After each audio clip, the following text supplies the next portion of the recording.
For everyone that's logging in right now, my name is Shannon Bang, and I'm the Director of Orientation here at Montana State.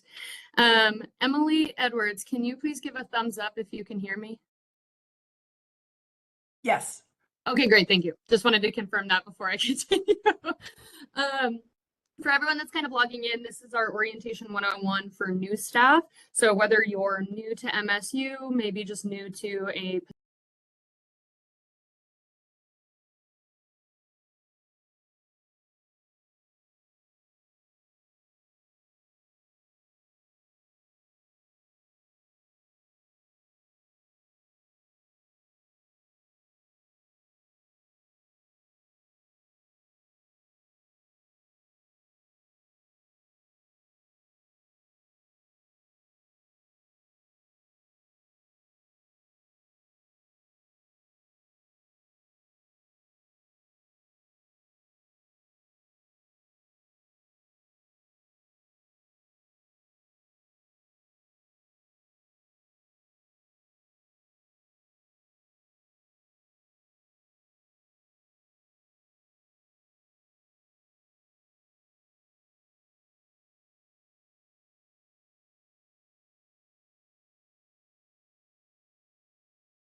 phone number, which is 2827. You're going to get a hold of Erin and our team. I will mention that as a whole, our team manages a lot of different moving pieces. So when in doubt, feel free to reach out to that orientation email or my direct email, and I'll put you in contact with who's the best person to help you out. We also have about 50 to 60 orientation leaders that we work with every single year. Some background about the program, we actually hire our orientation leaders in the fall. We start recruitment right around October and November, and we employ about 60 leaders that then take a training course over the course of the spring semester and then are employed over the summer. And so that HLD 460 training course kind of reviews all the details of our program. It helps them on things like professionalism and leadership development, but also educates them on class registration practices, MSU resources and services, how to help students through registration, all of those pieces.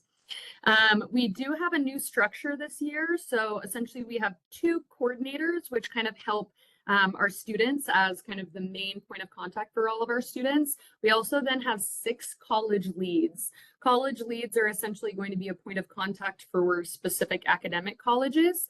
The major difference for these students is that they don't have orientation groups. And so this is actually a really nice opportunity to support our new orientation leaders. These are kind of some seasoned or veteran OLs, and it's going to be a great leadership development opportunity for them too, to kind of step into a little bit more of a senior role. Over the course of the summer, they are paid employees. They support primarily our freshman orientation programs. They're the ones who are staying with our students throughout the summer. They're guiding a group of about 15 to 25 students over the course of our freshman orientation sessions, facilitating presentations. They support advising and ultimately kind of serve as that peer mentor as well. So you will definitely see orientation leaders throughout the program. If you ever have feedback or questions about any of our orientation leaders, I'm always happy to help too. They're a great resource for students, and I do tend to find that students really listen to their orientation leaders as they are peers, and so they have a really great influence and support throughout the sessions as well. Okay, so kind of jumping into a little bit more of like the function of orientation at MSU. It really kind of serves a lot of different purposes. The mission of orientation is to function as a campus-wide effort to build academic, personal, and extracurricular knowledge. So ultimately students are successful throughout their college careers. So it does everything from educating students on MSU services and resources and introducing them to staff, to building community with their peers, staying in the residence halls, helping with that transition and that sense of belonging, as well as ultimately getting them registered for classes, introducing them to their academic advisor, and making sure that they're enrolled for the fall. I always like to highlight it really is a campus-wide effort. Every person on this call, as well as many others across campus, plays such a role. I couldn't find any success in my job if I didn't lean on so many people. So thank you in advance for all of your help over the course of the summer and throughout the year. And just know if you ever have feedback or questions, I'm always open to that because we want to make sure everyone finds success throughout this. Okay, so kind of getting into the nitty-gritty details, orientation is required. It's required for all incoming students. It's ultimately when they are going to register for classes. By registering for orientation, it's kind of a student's intent to enroll here at MSU. So it's them saying that they're coming to MSU. At a lot of schools, there might be a deposit or somewhere they have to sign on a dotted line. For us, signing up for orientation and paying that orientation fee essentially serves that function and lets us know that they want to come. We do have an orientation in the spring, which is a little bit smaller, as well as our incoming fall orientation. And summer students are actually included in fall orientation. So we'll talk a little bit about what that kind of looks like. There are going to be two components to orientation. It's everything from the online orientation pieces as well as in-person pieces. So there is going to be a little bit of a difference in terms of timeline based on what students are participating in what program, and kind of keep that in mind when you're working with students as well. And then for every freshman program that we host, we also host parents and family members. Our orientation sessions are around 900 students per session, and we usually get around 500 to 600 parents per session too. So they're a huge part of our programs and definitely a support in making sure students are successful in their transition to MSU. Okay, so I kind of mentioned we have kind of 4 different buckets that students might fall into. Our transfer and non-traditional students, their orientation is online. They can kick off their online orientation starting May 1, and it is hosted in what's called Cats Connect. Cats Connect is our online orientation system, and they log in and they progress through a series of modules. Their modules educate them on everything from class registration practices, degree works, my info, all the way through to student services, prevention education, getting a CAT card, signing up for a move-in time. And so there's a lot of different pieces that go into that pathway. If you're ever thinking like, hey, how do I get information out to students on behalf of my service? Or what does it say in online orientation about X? We're always happy to answer those questions for you as well.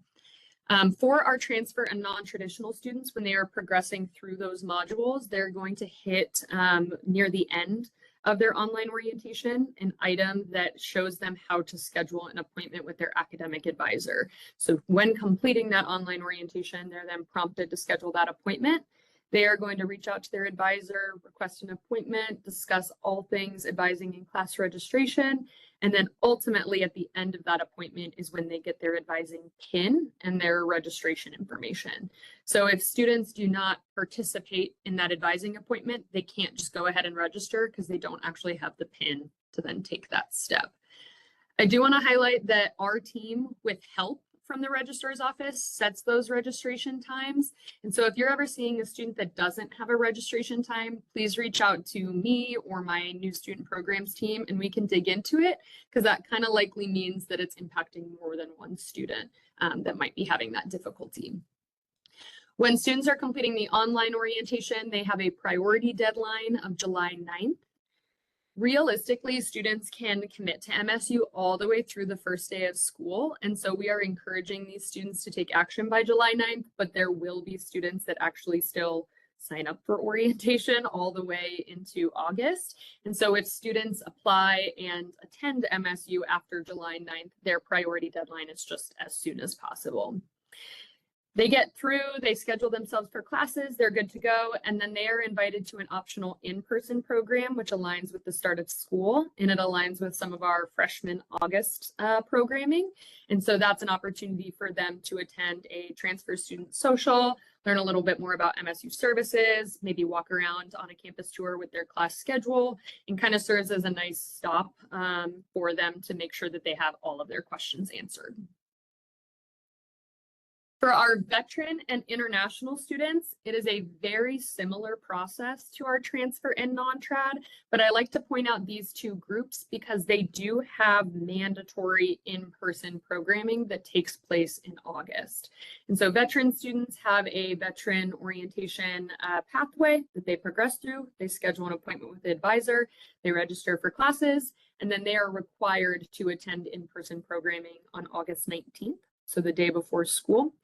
Veteran Services hosts that program, and it's a really great opportunity for them to make sure they're squared away for veteran benefits, resources through the Veteran Center, and just ultimately meet other veteran students on campus. And then our international students do participate in online orientation as well. They come through, same timeline, same process, and then they are required to have an in-person program that is typically hosted in alignment with that welcome weekend. So this year it will be probably August 16th or so, August 15th or 16th, in preparation for the in-person orientation for programming as well. So that's kind of the stop all for these groups. Veteran Services does help support our veterans, but ultimately they still participate in orientation through us. And then international students is hosted through both us and international programs kind of hosted in conjunction with one another. So happy to help direct you or answer questions as needed there too. This is an example of what the online orientation looks like. It's hosted in Cats Connect. Essentially, I can show Cats Connect at the end of this meeting if it would be helpful for everyone. It is a platform that is actually managed through the Office of Student Engagement here at MSU. And it's where they see clubs and organizations, or they sign up for community service opportunities. So it's really nice that online orientation is in this platform because it introduces them to all these other things that are going to help them with sense of belonging and connection here on campus as well. Okay, our freshman students. We love our transfer students. We love our non-trad students, veteran, international. It's excellent. But I would say majority of the questions and phone calls and things like that that we tend to get are more related to the freshman student experience in their incoming orientation program. They are required to complete two pieces. There is an online pre-orientation.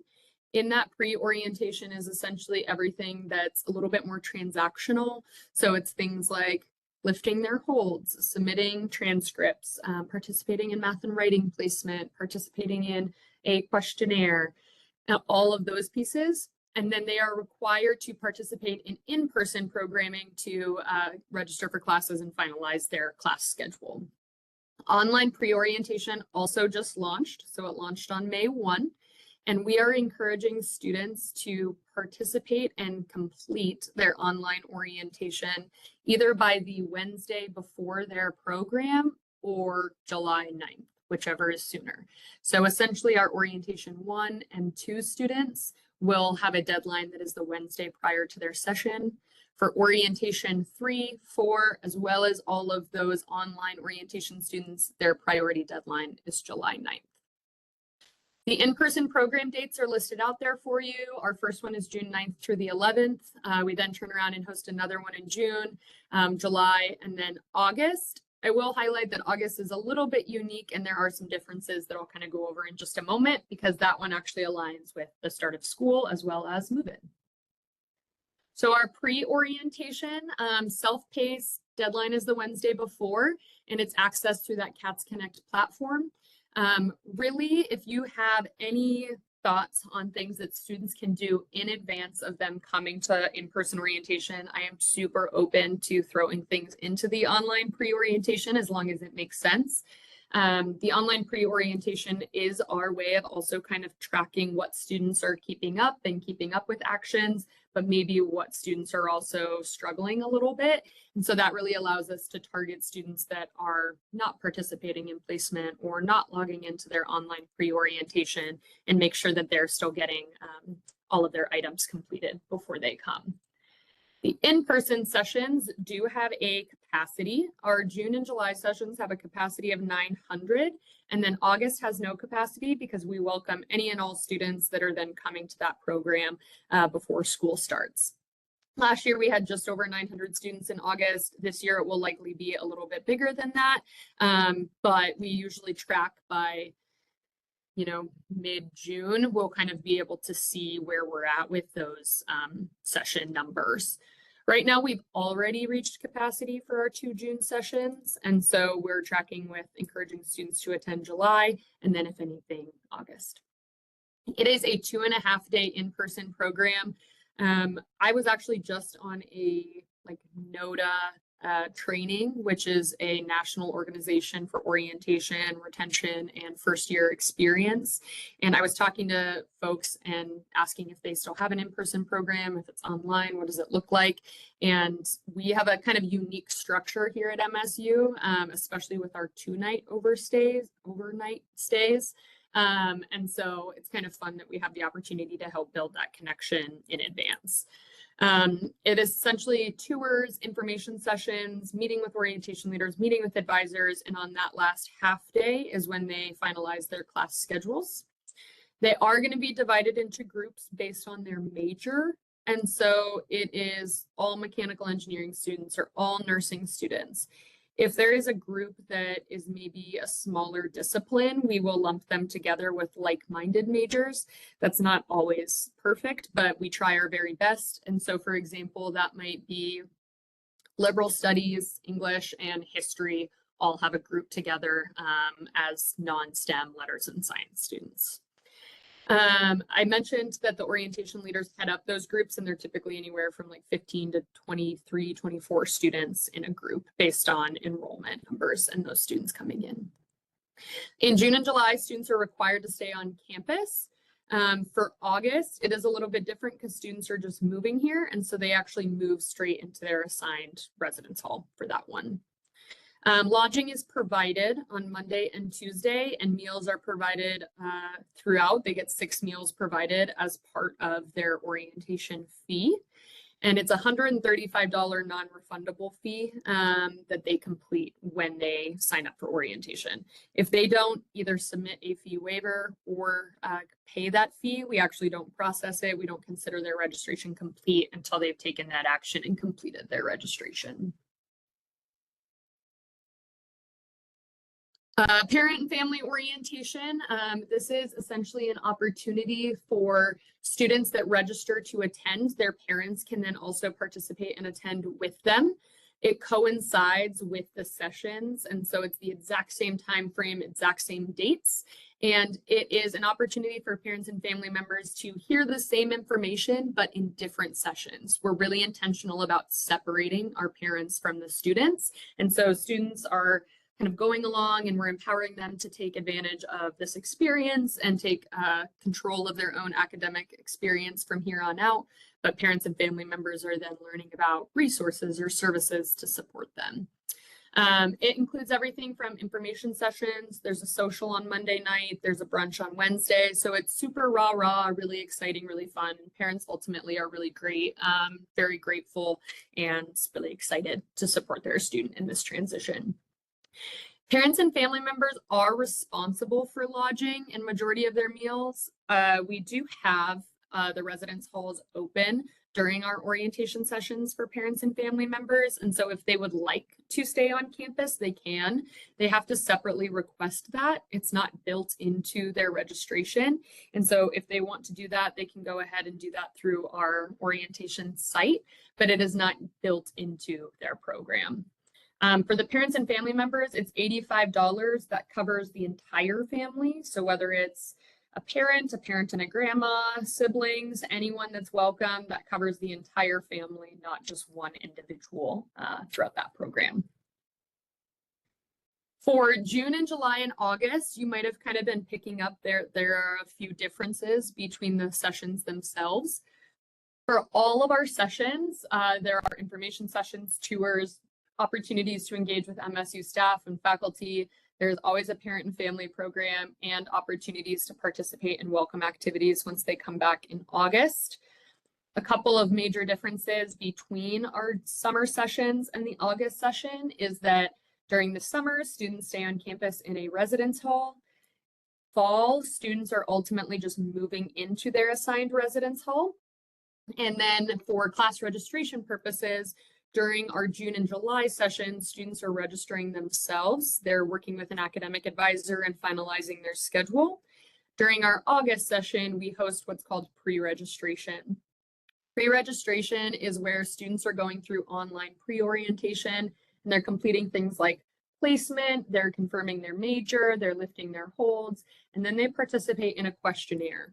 And that questionnaire asks them everything from interests in areas of study through to long-term goals, if they like getting up early in the morning or sleeping in, if they have unique circumstances that we should consider when they come to schedule.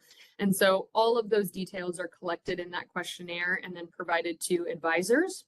Advisors then use that information to hand select class schedules. From there, we actually ship out the schedules to the students the week that they are coming, so prior to their in-person session, and then they can review that schedule leading up to their in-person session, and if they want to make any adjustments or changes or have questions, they then come to that in-person orientation to make any adjustments at that point. So they can't change their schedule until the in-person orientation. But what advising has kind of taken into account is that a lot of those students do need just general first year courses or things that are going to keep them on track for their degree program. So we like to plop them into those courses. And then if students need to make an adjustment down the road for one reason or the next, they have the ability to do so. But that way they're not registering for classes the day before school starts. We first actually implemented pre-registration in 2013. We kind of refined it for 2024. We've been working on what's called an auto registration tool. We've been managing course capacities a little bit more closely. And so that's really allowed for a lot of improvements for the student experience. And then we will continue to refine for this upcoming year. During our June and July sessions, we have been piloting a couple tools and a couple processes. And so we'll continue to do that as we refine what August looks like and what our tools and capacities are. But overall, that's kind of the difference between our summer sessions and our August session is primarily that move-in and class registration experience looks a little bit different. For timeline, I know this is a crazy grid, but feel free to take a picture of it. I'll also show you where you can find this information later. This kind of shows you that we launched online orientation May 1. We have our session dates up there. We have our priority deadlines. It lists out when we're doing our pre-registration efforts. And then ultimately what that move-in looks like leading up to the first day of classes on August 20th.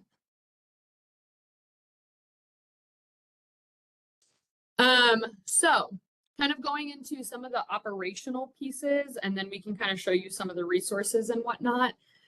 Students can sign up for orientation within MyInfo. So any students that have already signed up for orientation, they took these steps. They then can access their online orientation. They're good to go. But as I mentioned, there are going to be a lot of students that are still signing up for orientation over the course of the summer. And so any students that sign up today will gain access to their online orientation based on their orientation code. We have what's called O codes. You'll hear us say that, or our orientation codes in Banner. Basically, their orientation code is entered when they've signed up for orientation. And that O code dictates a lot.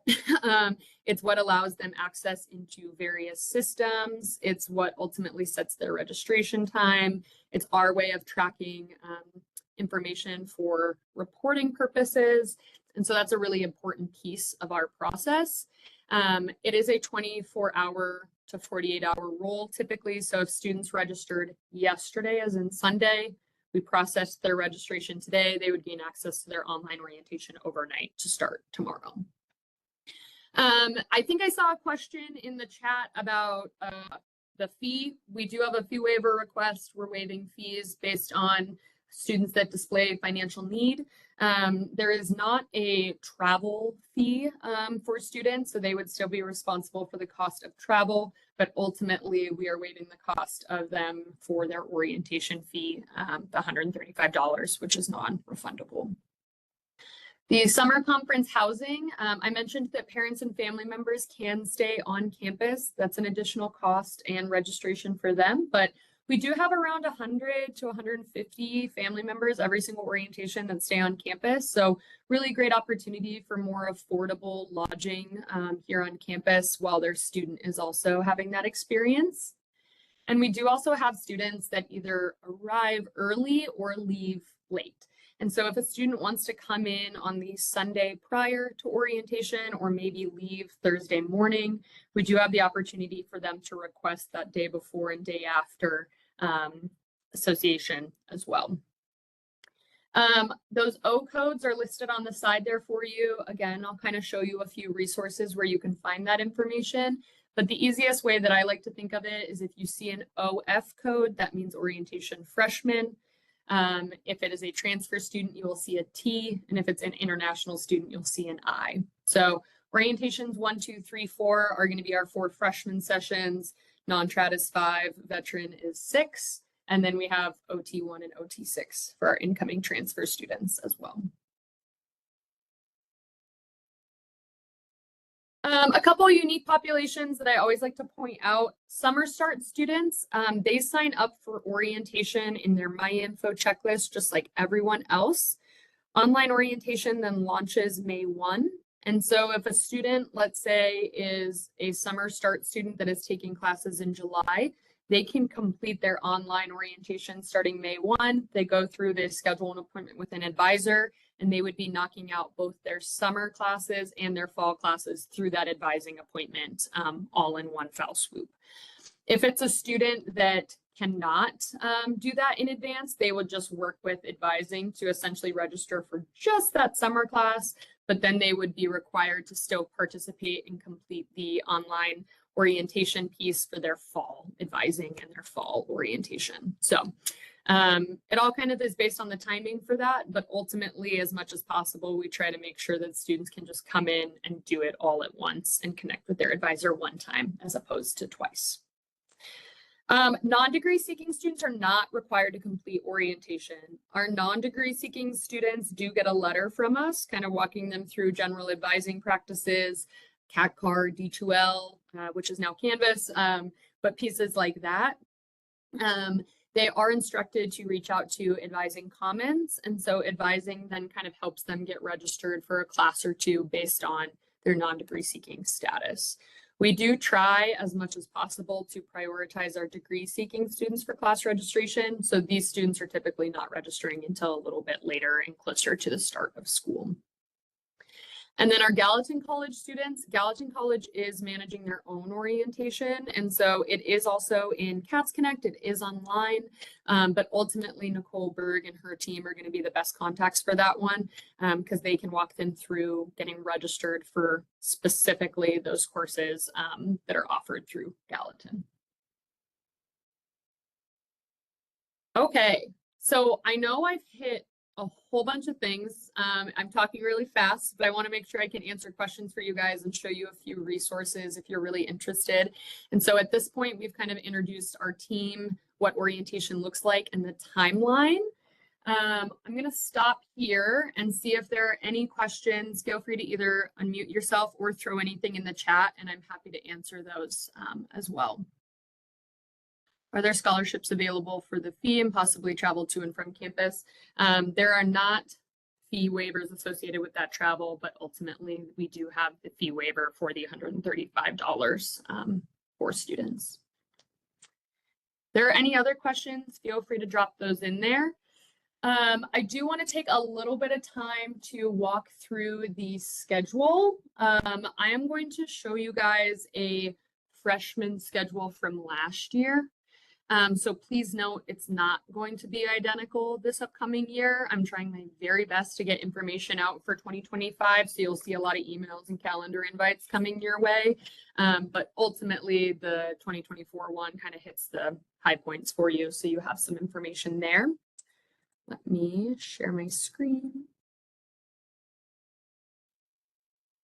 Okay, perfect.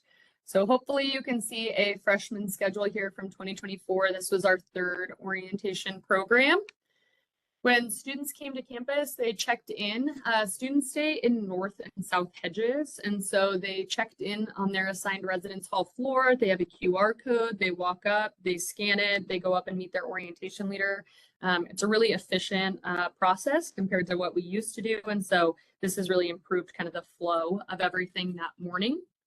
If students check in first thing at 8 a.m., they have a few different optional programs to take advantage of. Students can check in all the way up until 10:30. They can work with academic advising or confirm their major that morning. They can stop by the bookstore and turn in immunization records. We have a couple different tours on campus, as well as an opportunity to head over to the Museum of the Rockies if they're interested. And then we did host 2 sessions the morning of. These were ones that we promoted out in advance. We sent emails that was on their confirmation page that if they wanted to hear about disability services or veteran services to come early. And so those were sessions that we hosted on Monday morning. So students and parents could attend that together as well. Everything then kicks off with What's Up. What's Up is an opportunity for orientation leaders to bring their group together and set the standards of the schedule and of the expectations for the program. We then split out. You'll see this a couple times where we split students out by college. And so you'll see that up at the top here. One group went to lunch, one group does a campus tour, and then they swap. We do that for a couple reasons. The biggest one being that we're trying to manage getting all of our students fed in the dining hall within a reasonable time frame. We do have the orientation welcome. The orientation welcome is, can you guys see my screen? Yes, maybe. Yes, Mandy. Okay, thank you. Sorry, thought I saw something. Okay, orientation welcome kicks off right around 1 o'clock, 1:05 this last year. That's really big rah-rah. In the past, we've had President Cruzado get everyone in a room, get them really excited. They then split off to Academics 1, which was an opportunity to hear about academics, degree progress, developmental coursework, placement, all on day 1 from their orientation leader. And then they kicked off to Meet Your College, which is where they actually meet with deans or directors in their area of study. From there in the afternoon, we had a bunch of different options. We offered math and writing placement. So if students did not complete that piece in the pre-orientation, then they could take it during their in-person orientation as well. They had an opportunity to head down and connect with various ensembles in our School of Music. There are root beer floats at the library. They can stop by and see a residence hall. So if they know they're going to be in Hannon or Hapner or Langford, they can see what that room actually looks like before they come. And then we had a few different groups drop in to kind of get them connected with various resources and student commons here at MSU. We also then had Honors College sessions. So if students were in the Honors College, they could go and learn a little bit more there, as well as the Office of Student Engagement, inclusion at MSU, employment opportunities, ROTC, and more information on School of Music. So that Monday afternoon is a really busy one. We try to allow students to prioritize placement as much as possible if they need that. And then if they have placement or don't need to take it, then ultimately they have a lot of different things that they can drop in and see and do during that time frame. We got everyone together to then do Living on Campus. Living on Campus is where we have housing, culinary, all of those folks kind of talk a little bit more about our residence hall experience and our dining hall experience. I like to host this session on day 1 because it kind of sets the stage for expectations in the dining halls, being a good steward of the residence halls on their first night there. And so kind of sets them up for that first evening. We then split the groups for dinner, and we did a session called Best of Bozeman, which was kind of talking a little bit more about Bozeman as a community, things to do in town, events, how to get connected, all of those pieces. Things I wish I'd known is a unique session that is hosted kind of about campus resources for safety, ultimately. This is students' opportunities to hear about resources offered through campus civil rights, police, housing, a bunch of different folks, dean of students. And so a great session to have on night one, kind of setting the standards for the evening. They then went off and kind of talked a little bit more about some of those pieces with their orientation groups. And then we have MSU Live on the first night. That's the chance to do things like bowling, billiards, trivia. There's ice cream sundaes in the bookstore. Super fun, exciting things to get to know one another and kind of facilitate some of that engagement to campus. Everyone is then in the residence halls by midnight and checked in with their orientation leader. And then the next morning we kick off bright and early. We host an optional early morning yoga that's hosted by one of our orientation leaders. They can grab breakfast. And then last year we kicked off with Academics 2 in the morning. Academics 2 is where they hear from the registrar's office about CAT course and DegreeWorks and NAV and all of these things that are going to impact their class registration experience. They heard from the bookstore about all of the different accessible resources there. And then half the group went off to advising, half the group learned a little bit more from their orientation leader and heard from the Allen Yarnell Center, and then they ultimately switched. And so academic advising, as you can see, was ultimately taking place from essentially 9 all the way to almost 1 on day 2. And we tried to break that out into different groups within that time frame. So we had, let's say, half the mechanical engineers go in the morning, half in the afternoon. But if there were smaller units, let's say all elementary ed students, they could all be advised in the morning. And then maybe that advisor goes and helps and supports in other areas based on availability and need and whatnot. So that's just one example, but ultimately advising is a really big piece of orientation on day 2. And so we try to front load a lot of the information that impacts advising beforehand, so then they can do advising and be ready for that Tuesday morning. If they get done with advising early, they had a bunch of different opportunities to participate in placement, talk to honors, drop in some different services. Everyone eats lunch, and then everyone came back together to do Paying for School. That's their chance to hear from financial aid, financial education, and student accounts. They learn about confirming their bill, work study, all of those good details. They went off to community building, which was hosted by their orientation leader. And then in the afternoon, we had some different information sessions and class scheduling assistance, as well as our student information fair. And so the student information fair, if you're participating in on behalf of your service or office, that's a really great opportunity because you can actually come in and talk to a lot of different students and parents in a little bit more of a casual situation. It's exactly what you imagine, where the ballrooms are just full of a bunch of different tables. They're handing out prizes and candy and all that good stuff. From there, they had dinner, or they went and were doing Explore Online Resources. Exploring Online Resources is where they would connect with their orientation leader in a lab and actually walk through things like, how do I get into DegreeWorks for tomorrow morning? How do I confirm my CAT card pictures on file? How do I access my financial aid? And so making sure that everyone has the opportunity to use a little bit more of the MSU technology while there's someone in the room to help them. Last year, we then facilitated a scavenger hunt, and it led into the Tuesday night turf field. This is a partnership with Wellness. Now that we have the Wellness Center open, it's going to look a little bit different on Tuesday nights, but we're really excited to be able to show off that space and utilize some of those campus rec resources as well. And then all of this leads us to Wednesday, where they check out with their orientation leader and come and register for classes. Their registration time is printed on a form that is called a RAWR, R-A-W-R. That is the Registration Advising Written Report. Their RAWR includes things like their IDs, their placement information. It has transfer credit attached to it if they sent us their transcript in advance. It includes hold information, and then it ultimately has a registration pin and a registration time. And so their pins have been set to every 15 minutes between that 9 and 1 time frame. So it would be 9, 9:15, 9:30, 10. And so that's their opportunity to come in at a very specific time. So we can manage volume in the labs, but also get people through as efficiently as possible.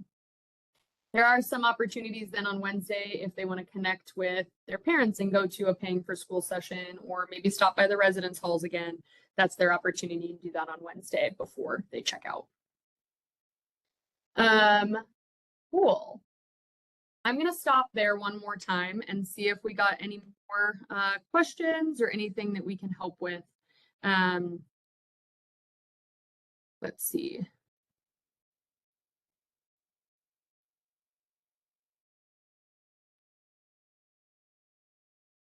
Any other questions that I can help with regarding like schedule, what to expect there? Crushed it.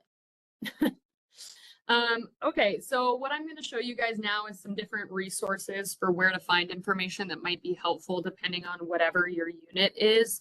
I send out crazy emails pretty regularly. So I do have a orientation listserv. If you're not on the orientation listserv and would like to be, please let me know. That's usually where I'm sending out information to campus partners. We also then have the advising listserv. So if you are advising students in an academic sense, I typically send information through there that might impact that advising experience. So whether it be the orientation listserv or the advising listserv, we want to make sure that you're getting the information you need that's going to be specific to your group. One resource that we've put together the last few years is called the Course Registration Guidebook. That is basically a giant orientation Bible that includes all things that you could possibly ever have questions about. And so it is pretty hefty, but we include a table of contents so you can read through it and make sure that you get all the info that you need. I'm going to show you what this looks like. I'm not going to go through all of it, but hopefully it gives you an idea. So this is our course registration guidebook. As I mentioned, there is a table of contents. So if you ever have questions about what a student should do if they need to change their major or placement or viewing a hold, basically this book goes through all of those details and kind of lays it out for you. It has all of our dates, talks about course placement. It does have information on the online orientation. I was getting down here. There we go. So if you're ever curious what's included in online orientation, it lists out all of the modules. And then at the very end, we do also have some of our FAQ information as well. So you can see all of the answers to some of our most common questions. And the course registration guidebook is something that I send out pretty regularly. If you don't have it, you want it, just let me know. I'll include it in the follow-up to this event too. And so you have that information. I do often tend to say, when in doubt, guidebook it out. So thank you, Sheila, for that in the comment, because that is a common thing that exits my mouth for sure. Another resource that I like to highlight are what we commonly refer to as orientation tallies. They are in a Knox folder, so it's a secure folder. You do have to have access to that. And so if you need access to the orientation tallies, but don't have it, you just email me and then I make sure that you get access for what you need. Basically, the tallies is a giant Excel document that shows you who is registered for orientation, what session they're registered for. It's organized by college. So if you wanted to see just ag business students or just philosophy students. And then it includes math placement, writing placement, and holds. And so this is pulled weekly on Fridays. And so I send it out in my advising emails, kind of saying, hey, here's the new update. So if you're trying to track who's coming to orientation session 1 in your major, or if there are certain students that are developmental math, or if students have holds or whatever it is, that information is in here. Just know that our team does reach out to students based on those actions super regularly. They get emails from us if they don't have placement, if they need to confirm their major, if they haven't logged into orientation, if they have a hold. So it's not your responsibility to necessarily follow up with those students based on any of this info, but I hope that it helps people plan and kind of understand what our numbers look like for incoming students. And so let me show you an example of that. So you can see here, this is what some of our information looks like. So it looks like we have about 135 students that are coming into the College of Ag right now. It lists out all of their information. At the bottom, we do have various tabs. So this first one includes everyone, but then we also do break it out for different groups. If you wanted to see international, for example, summer start students, we include those. So it helps you kind of for planning purposes, understanding who might be reaching out to you, volume for advising, all of those pieces for you. In terms of additional information, we are constantly doing a lot of reporting in our team and in our office. And so if you're ever curious about a number or a list or something that you might need for reporting purposes, please let us know because we're likely tracking that information and I can pull any of that for you. We get various requests for things and we're happy to support your units based on any of that info as well. In terms of opportunities for involvement or existing practices, time commitment, if you are a campus service or resource, so maybe Air Force ROTC or Allen Yarnell Center for Student Success, there is going to be sessions during the in-person orientation for students and family. There's the pre-orientation elements, and then there's that orientation information fair. And so those are common ways that we get information out to students. We do also have a giant information table that is out for 2.5 days for people to walk by. So if you have any printouts where you want to share information on musical ensembles, we're happy to do that and include that on the table as well. So just let us know.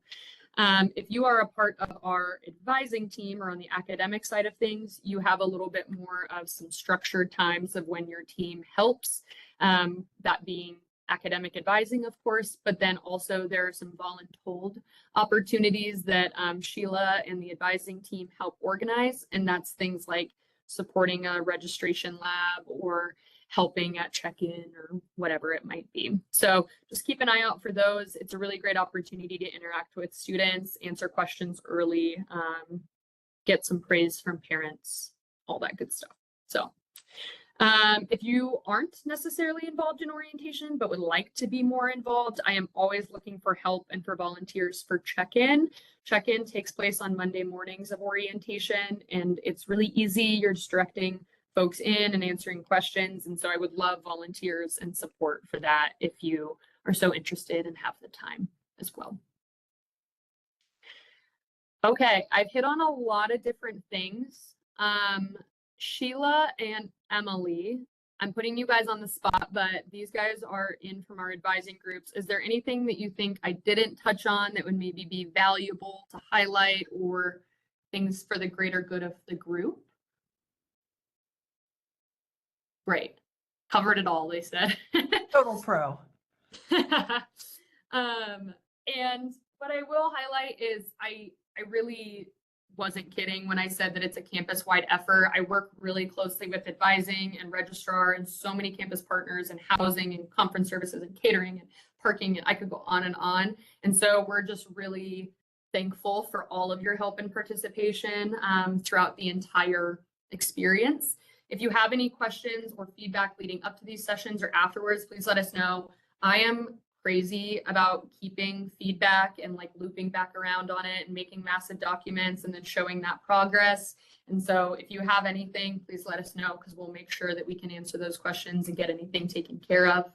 But I will stick around for the next little bit if there are more questions. I haven't seen a ton come in so far. But I'm going to stick around if you have more one-on-one things or quick things that you want to clarify. I'm happy to do that too. And then, as I mentioned, I did record this meeting, so I will share it out if you want to refer back to it. But thank you all for your time. Really appreciate you making this a priority. It's been great. So hopefully it was helpful. All righty, I'm going to get started.